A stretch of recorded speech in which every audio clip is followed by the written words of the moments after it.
예, 저희가 준비한 3위입니다. 앞서 윤석열 당선인도 직접 얘기했고 김건희 여사도 언론을 통해서 말한 대로 대통령의 배우자 역할도 좀 바뀔 겁니다. 그런데 그 전에요. 김건희 여사가 올해 1월 자신과 통화한 내용을 녹음했다가 공개한 이 인터넷 매체 서울의 소리 관계자들을 상대로 1억 원의 손해배상 청구 소송을 낸 사실이 뒤늦게 알려졌습니다. 의혹은 이재명 쪽에 많지 우리 쪽에 의혹이 있는 건 없고 그 녹취 부분은 아주 비열한 정치 공작 행위로 보이는데 오랜 기간에 걸쳐서 한 거를 조금씩 편집한 거라 되나서 아마 본인도 어떤 내용인지 그 기억을 잘 못하고 있을 거로 짐작이 됩니다. 아마 내용을 먼저 제가 알지 못하죠. 제가 알 리가 있겠습니까마는 언론 보도된 내용들 보면 거의 꼼수 몰카 수준 같다. 김건희 씨가 저는 국회의원 부인만 돼도 저는 이걸 공개하는 게 저도 동의하지 않는다고 생각해요. 그러나 김건희 씨는 대통령 후보 부인이란 말이에요. 그래서 철저히 집안에 과연 어떤 행태로 살아왔는지를 철저히 검증해야 된다. 김건희 여사 측의 주장을 좀 들어보겠습니다. 불법적인 녹음 행위와 법원의 가처분 결정 취지를 무시한 방송으로 큰 정신적인 충격을 받게 됐다. 이미 1억 원의 손해배상 소송을 제기를 했었는데 이게 좀 뒤늦게 알려졌어요. 그러니까 지난 1월에 이 방송이 있고 나서 이미 예고를 했었죠. 그 법적인 조치를 하겠다고. 맞아요. 그런데 이제 이게 공교롭게도 그 서울의 소리 측의 대선이 끝난 다음 날 그 송달이 됐다는 겁니다. 그래서 혹시라도 법원에서 이 사건을 이렇게 빨리 처리하지 않다가 윤석열 후보가 당선이 되니까 이거 빨리 해야 된다 이렇게 하지 않았냐는 의심은 받을 수가 있겠죠.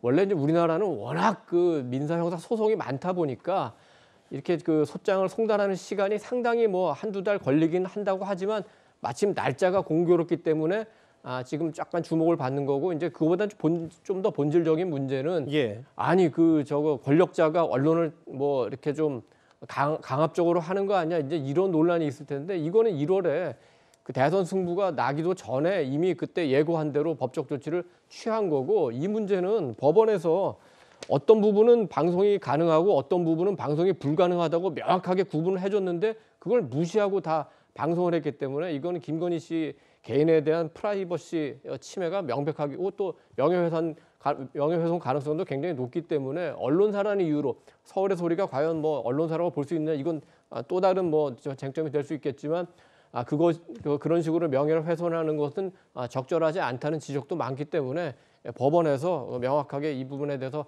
판단을 내려주는 게 중요하다고 보고 이것을 무슨 대통령 당선인의 그 정치적 보복이다 이렇게 주장하는 거에 대해서는 굉장히 동의하기가 어렵습니다.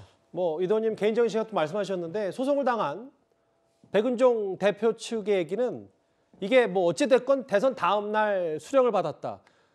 백은종 대표는 대선 다음 날 받았다고 했고 서울의 소리 홈페이지에는 또 그제 받았다는 얘기도 있어서 정확히 언제 받았는지는 내부에서도 좀 교통정리가 돼야 될 것 같아요. 왜 선거 전까지 감추고 있다가 선거가 끝난 뒤에 보내는지 모르겠다. 윤석열 후보가 당선되자 보복을 시작했다. 이렇게 지금 맞서고 있습니다.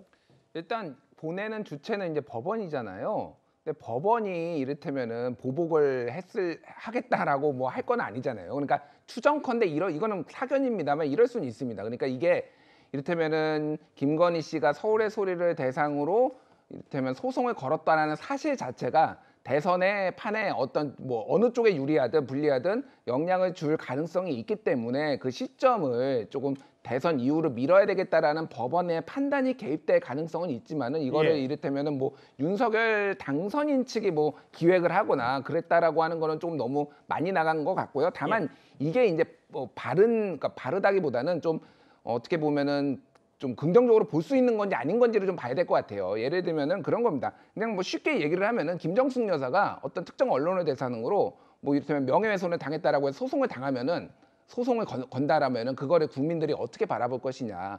그러니까 물론 이제 김건희 여사가 억울한 부분이 있겠지만은 이 부분을 이제는 공인의 영역으로 들어갔기 때문에 그 부분을 좀 어떻게 대국민 좀 화합 차원에서 어떻게 이 부분을 바라볼지 좀 판단을 좀 하시면 좋을 것 같고 다만 좋은 판례를 남기기 위해서 끝까지 소송을 갈 수가 있어요. 예를 들면 이런 겁니다. 예전에 고영주 박문진 이사장이 문재인 대통령을 대상으로 공산주의자다. 라고 해가지고 예. 예, 끝까지 갔어요 이게. 근데 대법관까지 가서 무죄를 받았거든요.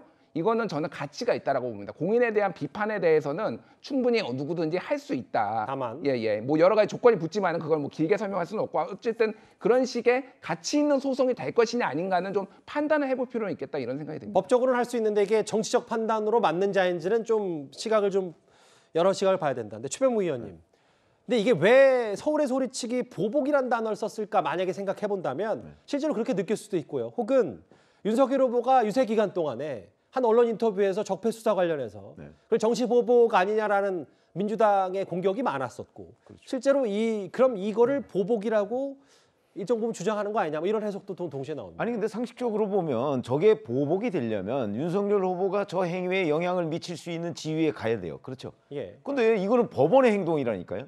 법원의 행동이기 때문에 지금 윤석열 후보는 설령 대통령이 되더라도 그렇죠? 대통령이 취임을 하더라도 법원의 행동에 영향을 미친다고 보기는 어려워요. 지금 김명수 대법원이 어떤 법원입니까? 그런 것이고요. 그다음에 제가 그렇잖아도 이 문제를 한번 취재를 좀 해봤어요. 그랬더니 뭐냐면 보통 이런 식으로 소송을 하지 않습니까? 예. 그러면 그 소송을 다 그냥 재판부에 배당하는 게 아니고 법원에서 검토를 한답니다.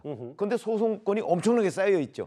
그러니까 검토해서 소장이 그 피고소인한테 그렇게 갈 때까지 보통 한두 달 내지는 심지어는 석 달 지났는데도 아직 도착 안 한 것도 굉장히 많다고 그래요. 네. 그러니까 이런 경우는 자연스러운 겁니다.